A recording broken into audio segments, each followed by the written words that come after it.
한기수의 한큐. 네, 오늘도 시장에서요, 수익을 낼 수 있는 방법, 또 그리고 리스크를 줄일 수 있는 방법, 그 노하우를 전해드리도록 하겠습니다. 한규수 매니저와 함께하고 있고요. 샵 2034로 한규수라고 이름 적어 보내주시면 친구 되는 거 아시죠? 그 점도 기억해 주세요. 무료 방송도 준비되었나요? 예, 자, 오늘도 3시 50분에 이제 무료 방송 진행합니다. 일단 지금 창문 열려 있으니까 이제 입장하실 수 있는 분들은 하시면 될 것 같고요. 네. 시장이 많이 힘듭니다. 힘들지만 그 주식이라는 거는 결국에 끝이 없는 조정은 없죠. 반드시 조정은 끝이 나게 돼 있습니다. 그 끝무렵이 어디쯤 될 것인지 또 거기에서 전략적인 부분들 말씀드릴 테니까 자, 지금 입장하시면 될 것 같습니다. 좀 지치는 게 이런 타이밍인 것 같아요. 상승하는 줄 알았다가 다시 하락으로 전환되면서 오늘 장중에 좀 보여줬던 빨간불이 파란불로 접어들었을 때 그때 더 실망감이 배가 되는 거거든요. 그렇죠. 근데 오늘 시장도요. 코스닥이 좀 그랬고 코스피는 장 초반부터 좀 부진했어요. 네. 일단 기대감들이 참 컸었죠. 네. 또 미국에서 또 금리를 또 이제 새벽에 이제 그 1%포인트나 인하를 했기 때문에 그러니까요. 기대감들이 많이 있으셨을 거 생각이 되고 있습니다만 그런 또 기대감이 또 이제 무위로 돌아가게 되면 또 실망도 크죠. 근데 너무 위축되지 마시고요. 시장에 대한 어떤 큰 흐름들을 보시고 대응하시면 충분히 대응할 수 있는 장이라는 점도 좀 아셨으면 좋겠습니다. 네, 그래도 제가 방금 직전에 못 봤지만 오늘 오전장을 봤을 때 코스닥에서 5G 관련주들이 상승폭이 두드러졌어요. 네. 일단 저는 지금 이 시장을 보면서 제일 포커스를 맞추고 있는 게 뭐냐면 네. 지금 시장이 폭락이 나오느냐 뭐 대대적인 하락장이냐 이런 거 걱정하지는 않고요. 저는 시장이 저점을 찍고 반등에 나설 때 시장이 상승세로 돌아섰을 때 네. 그때 시장에서 가장 대장주로 떠올 종목이 무엇이냐에 대해서 저는 가장 높은 관심을 갖고 있습니다. 그래서 너무 시장에 대한 공포를 갖기보다는 분명히 말씀드리면 시장이 살아날 때 어떤 종목이 대장주로 등극하느냐에 따라서 계좌 수익이 분명히 달릴 수 있기 때문에 종목의 포커스를 맞추는 전략이 더 유리할 것으로 판단하고 있습니다. 그럼 리뷰도 이어서 해볼게요. 자, 종목 리뷰 한번 해보겠습니다.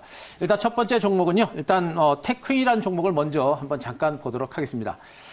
지난주부터 이제 낙폭 과대주를 중심으로 이제 기술적인 반등 정도로 보고 한 번 정도 분할 매집을 여러 개 말씀드렸던 종목인데요. 아직도 흐름 자체는 그렇게 강하지는 않습니다. 자, 현재 주가는 단기 기간의 급락세를 보였고요. 그리고 이제 지난주 금요일에서 오늘도 강세 출발했다고 오늘은 윗골이 달고 이제 음봉이 나타나는 형태입니다. 하지만 이 직전 저점, 장중 저점은 깨지지 않고 있는 형태가 되고 있죠. 물론 아직은 시장 자체가 힘들기 때문에 추가적으로 밀릴 수 있는 그런 가능성도 있는 것으로 보여지고는 있습니다만 그러나 제 판단은 아직은 위기 국면은 아니다. 위기 국면에서 벗어날 수 있는 가능성이 조금은 시간이 지나면서 나올 수 있는 가능성이 높습니다. 그래서 일단은 이 구간에서는 우리가 투매에 나서는 그런 매도 전략보다는 말씀드렸죠. 1%, 2%, 3% 소량 정도 분할 매집은 오늘 정도는 단행하셔도 될 거로 보고 있고요. 일단은 시장이 불안하기 때문에 너무 크게 보지 말고 제가 말씀드렸던 목표가 한 14,000원에서 14,500원 정도까지 그 정도까지 반등 가능성을 보고 오늘도 어제 종가를 기준으로 마이너스권 시단을 악했기 때문에 이 마이너스권 시를 이용해서 우리가 뭐 1%, 2%, 3% 조금씩 분할 매집은 오늘도 좀 더 이어가셔도 무리가 없지 않을까 이렇게 판단을 드리도록 하겠습니다. 자, 한 종목을 더 보게 되면요. 자, 5G RFHIC 보도록 하겠습니다.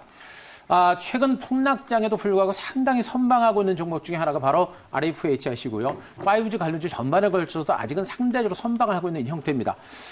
시장이 여기서부터 이제 밀리지 않고 좀 살아나주면 분명히 대장주로 등극할 수 있는 가능성도 분명히 있는 것으로 보여지고 있습니다만 아직은 뭐 시장 자체가 불안하기 때문에 대장주로 등극했다라고 판단하기는 조금 이른 감이 있습니다. 하지만 오늘 같은 장에서도 역시 이제 주가가 밀리긴 했어도요. 강세 출발의 약보합세는 강한 하방 경기 연출되고 있고 밀집대에서도 크게 밀리지 않는 형태가 되고 있습니다.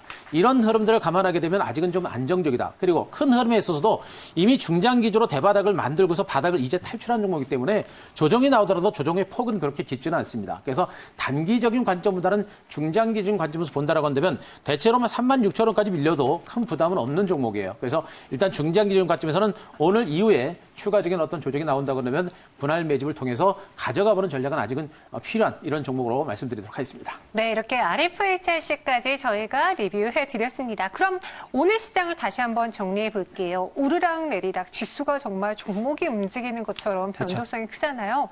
오늘의 한 큐는 뭐라고 정리할 수 있을까요? 자, 오늘의 한 큐는 제가 변곡점으로 정리를 하겠습니다.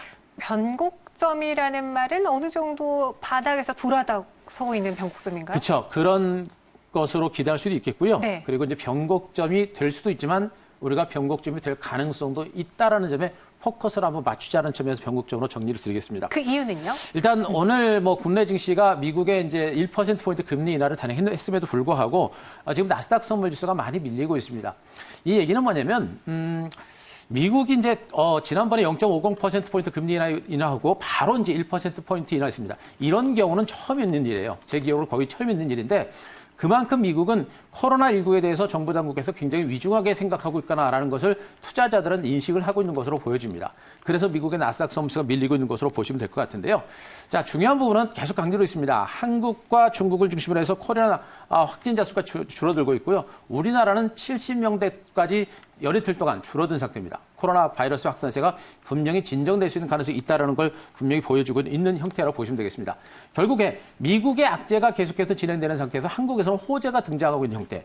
호재와 악재가 백중지세를 이루고 있는 상태에서 과연 시장은 어느 쪽으로 방향할 것인가. 이 부분에 대해서 우리가 계속해서 주목을 해야 될 것 같은데 가능성 측면에서는 저는 이제 중요한 변곡점에서 조금 더 밀리더라도 하락폭은 제한적일 거로 보고 있고요. 그리고 다소간의 변동성은 나오더라도 결국엔 중기적인 관점에서는 바닥을 찍고 움직일 수 있는 그런 변곡점에 서서히 근접을 하고 있는 것으로 판단하고 있습니다.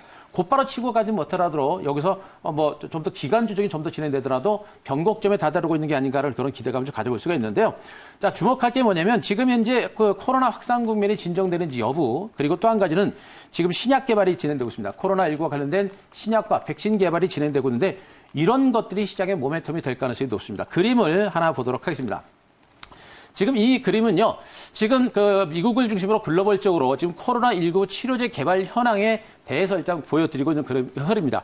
여기서 제일 주목할 게 보면은, 자, 렘데시비라는 제품이 있습니다. 이 제품이 지금 현재 20년 4월 정도 선에서 임상에 대한 결과가 이제 도출될 가능성이 매우 높은, 제일 빨리 제품이 나올 가능성이 높습니다. 물론 이 제품이 완벽하게 임상시험을 통해서 완전한 치료제로서 또 백신으로서 나올 수 있을지는 지켜봐야겠습니다만 제가 여러 개 강조드리겠죠. 지금 현재 이 코로나19와 관련된 문제는 우리나라 문제가 아니라 전 세계적인 문제입니다. 전 세계 인류의 명운이 걸린 문제예요. 그리고 또 한 가지는 이 백신과 치료제를 누가 먼저 개발을 하느냐에 따라서 그 업체의 실적이 초대박이 터지느냐, 그러지 않느냐가 결정이 될 겁니다.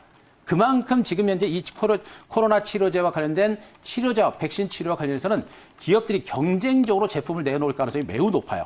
결국에 중요한 거는 지금 이 백신과 치료제가 4월달 내지는 늦어도 5월달 정도에 나올 수 있다는 얘기고, 만약에 이것이 나온다라고 한다면 코로나 바이러스 확산세가 종지부를 찍을 수 있는 굉장히 강력한 모멘텀이 될 겁니다. 물론 그 전에 이탈리아라든가 미국에서 또 코로나 바이러스 확산세가 좀 진정될 때 시장에 좀 더 빠르게 움직일 수 있겠죠. 그 전에 그런 모멘텀이 나오게 되면 시장은 움직일 거고요. 최후로 이런 치료제와 백신이 개발이 되게 되면 시장은 분명히 어떤 강력한 어떤 모멘텀들이 작용될 수 있는 그런 부분이 있기 때문에 지금 이 구간 변곡점에 다다르고 있는 이런 상태고요. 그리고 조금 더 봤을 때는 변곡점이 될 가능성이 매우 높다는 거 꼭 체크를 하시기 바랍니다. 그래서 그런지 지난번까지만 해도 뭐 마스크, 손소독제가 그쵸. 급등을 했는데 이제는요 진단키트, 치료제, 백신제를 또 그쵸. 찾고 있어요.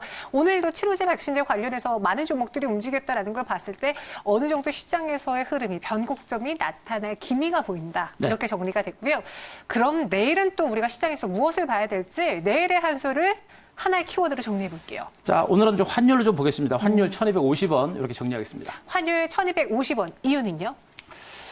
지금 이 환율이라고 하는 부분들을 보시면서, 그러니까 우리가 지금 이 코로나 바이러스를 제가 말씀드렸죠. 차트를 보고 시장의 흐름을 예측하기는 좀 어려운 상태다. 코로나 바이러스가 어떻게 전개가 되느냐에 따라서 시장의 큰 방향을 결정지은다라고 말씀드렸는데, 그래도 그냥 막연하게 시장을 보게 되면 힘들죠. 그래서 하나의 지표를 우리가 좀 봐야 되는 게 바로 환율이라고 보시면 되겠습니다.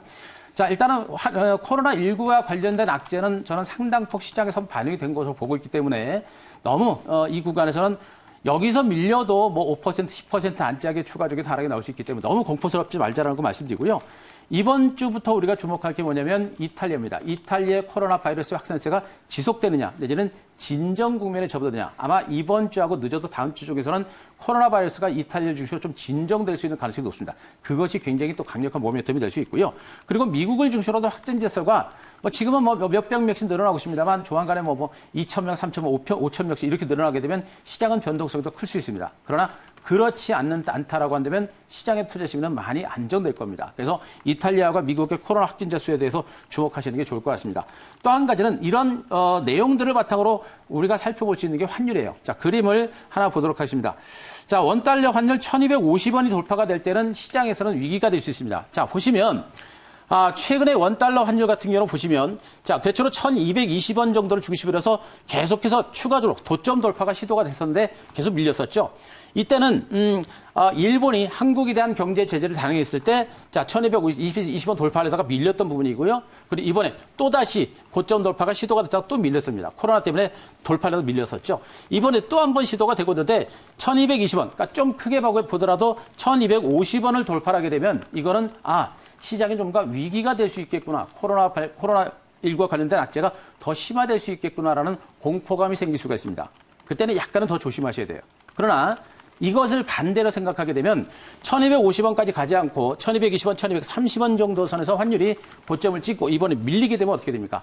이 1230원은 굉장히 강력한 저항선이 돼서 오히려 주가 위치에서 봤을 때는 오히려 지금 여기가 바닥이 될 수 있는 가능성이 매우 높은 거예요. 그래서 1230원, 1220원, 1730원, 90원에서 1250원 넘어가지 않고 환율이 안정권으로 밀리는 그런 흐름이 나게 되면 국내 증시도 반등할 수 있는 가능성은 분명히 있는 것이고요. 또 과거사를 봤을 때 고점 돌파가 쉽지 않다라는 것도 분명히 확인되고 있기 때문에 비관적인 측면의 흐름은 너무 극단적으로 가져갈 필요는 없겠다. 이런 점도 체크를 좀 하셨으면 좋겠습니다. 이 원달러 환율도 항상 1220원, 1250원 이 천장을 뚫고 올라갈까 봐 네. 그 불안감이 휩싸였잖아요. 이렇기 때문에 환율 다시 한번 짚어드렸어요. 그럼 전체적인 시장을 봤을 때 변곡점에 대한 가능성이 있고 환율까지 체크를 해봤습니다. 우리는 오늘 어떤 종목으로 하루를 마무리해볼까요?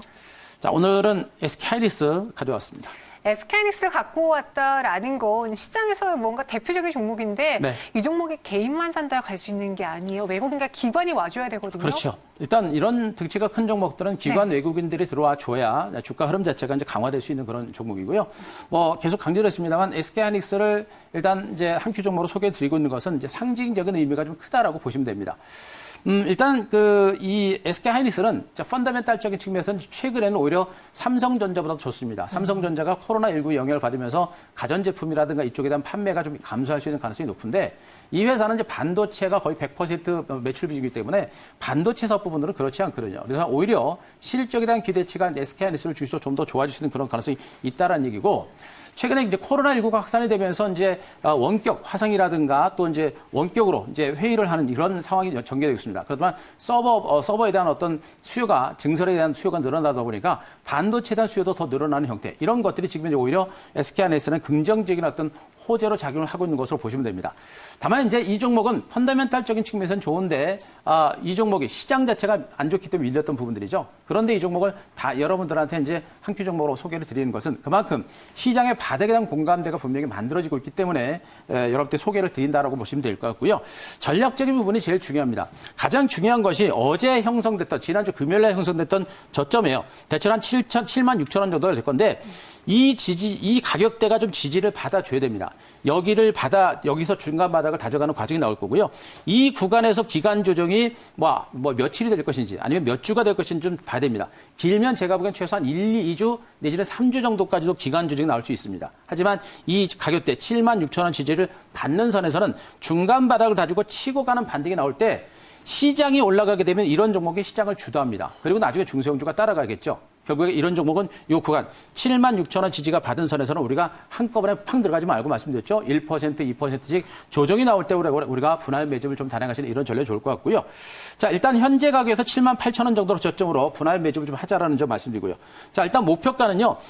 중장기적인 관점에서도 보셔도 되겠습니다만 나중에 시장이 좀 안정되면 그때 제가 중장기적 전략을 한번 짜드리고 일단은 단기적인 관점에서 9만 5천 원 정도까지 이 정도 보겠습니다. 지금 9만 5천 원도 지금으로서는 굉장히 높아 보이는 가격이죠. 근데 펀더멘탈 시장 분위기 좀 안정되면 그렇게 높은 가격은 아니라는 거 꼭 말씀드리고 손절가는 제가 7만 5천 원 정도 제시해 드리도록 하겠습니다. 네, 이렇게 오늘은요 SK하이닉스로 오늘 장을 마무리해 보도록 할게요. 현재가에서 7만 8천 원까지 계속 분할 매수해도 된다고 하니까요. 목표주가 9만 5천 원 기다려 보도록 하겠습니다.